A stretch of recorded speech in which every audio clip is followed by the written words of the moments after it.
Welcome to Sunshine Cathedral's Queer God Squad. It's Friday, January 30th, 2026. I am Bishop Darrell Watkins, the Senior Minister of the Sunshine Cathedral.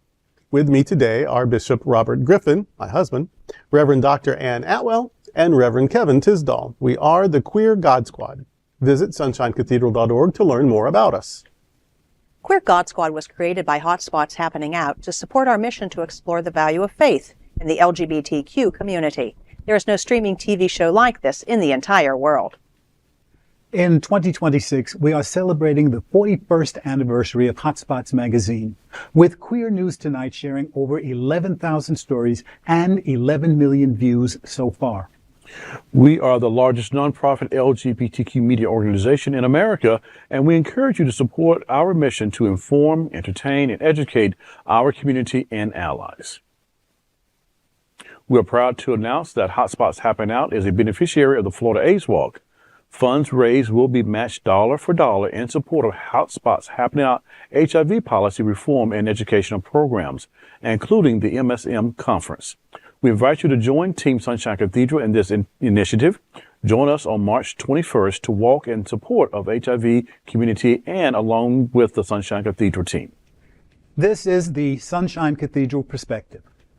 Marlon Wayans, his love for his trans son, not a topic for debate. In a recent appearance on the We in Miami podcast, actor and comedian Marlon Wayans addressed the public discourse surrounding his trans son, Kai. Wayans dismissed the idea that his family's life is a quote-unquote debate, asserting that his support for Kai is rooted in fundamental parental instinct rather than political activism. Wayans was remarkably candid about his own personal growth, describing a transition of his own. He admitted to moving from a place of ignorance and denial, his words, to one of unconditional, non-negotiable love. By doing so, he highlights that the journey of acceptance is often a process for the parent as much as for the child.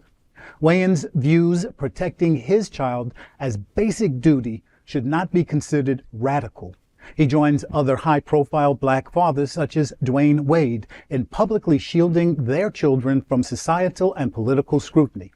Despite a landscape of increasing external policing of queer families, Wayans remains focused on the internal strength of his family unit. Ultimately, Wayans' message is simple. While the world may judge, a father's primary responsibility is to stand by his child. Amen, amen, and amen. Mm-hmm. And what I love the whole story, but there's a part of this story that we can't ignore, and that is his personal growth. Mm-hmm. He had to begin to understand his child before he could fully accept his child as his child presents today. And I think that's the conversation that we hear so often when we see politicians who are anti-gay, anti-lesbian, anti-trans, until somebody in their family comes out. Mm-hmm. Now, I hope that not everybody has to wait until somebody in their family comes out in order for them to accept their family member as they are. And I'm talking about the world as a whole, not just in singular families, but in the world family. You take your children as they are, and I love how he says he protects his child. Mm-hmm. It's not a matter of debate who my child is. My child is my child, and I love my child unconditionally. Mm-hmm. Yeah, we say God is love. That's from the New Testament, and this is what love looks like. Yeah. Mm-hmm. If you ever want to know what God's will would be, just ask yourself what would be the loving thing to do. What would be the loving attitude? What is love? And He's showing it. And so this is just the power of love. Now, on a way more sort of personal and less profound and less righteous way of looking at things, the Wayans brothers have always been, each and every single one of them, super handsome. It's a very beautiful family. Okay. And of them, Marlon has always been my very favorite. Like if I was gonna have a Wayan crush, it'd be on him. Sounds like he does. And, well, like, I might have done. It could, like, I'm hearing I'm it, getting yeah. close to it. But I'm just saying, even at that, if that weren't true before, it would be super true now, because nothing is sexier than being a good person. Yeah. And How about so, I mean, what, oh, he's funny, oh, he's attractive, blah, blah, blah. Oh, it turns out he's also super amazingly just a good person and a good parent. And oh my God, I am certainly on the Marlon Wayans fan club. Yeah, I need to be the president. I'm the Grand Empress, maybe, of the Marlon Wayans fan club, because that's, I mean, you almost cry when you hear this. This is what parenting should look like. Yeah. And it's what love looks like. Yes, and growth. And growth. My brother has 2 children. One is NB, and the other one was trans experience. And my brother and I were talking a number of years ago when all of this was happening, when Scott was coming out with his children coming out. And he said to me, Ann, I love my kids. It's that simple. I just love my kids.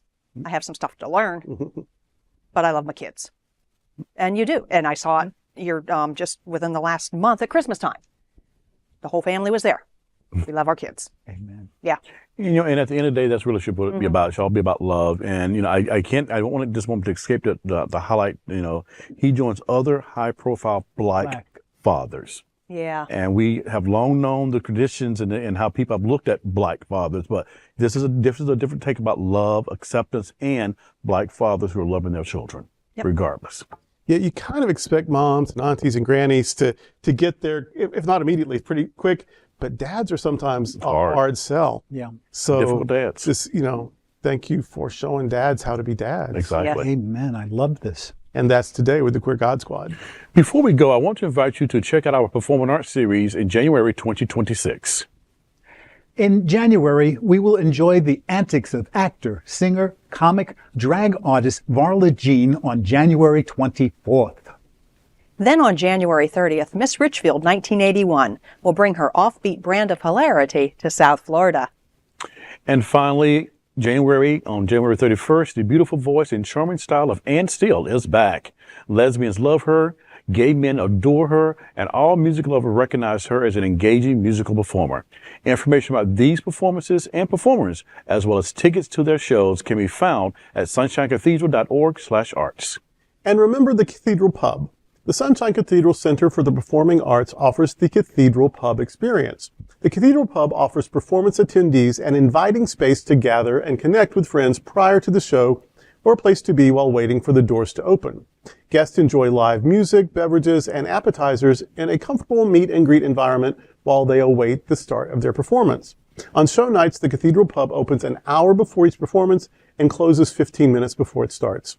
Entry to the Cathedral Pub requires a separate purchase from your ticket seat, and the link can be found on the seat selection page. Be sure to purchase before checking out. There's a limited number of people who can get a pub pass, so don't delay. Thank you for joining the Queer God Squad today. We are here daily at 3 p.m. to have some fun and to discuss what our LGBTQ community is talking about. Please like and share this and other episodes of the Queer God Squad. Sunshine Cathedral is the world's leading progressive queer church. Progressive, queer, and God are words that naturally should go together. Remember that we are all in this together. Also remember, you are God's miracle, not God's mistake. Until next time, we are the Queer God Squad.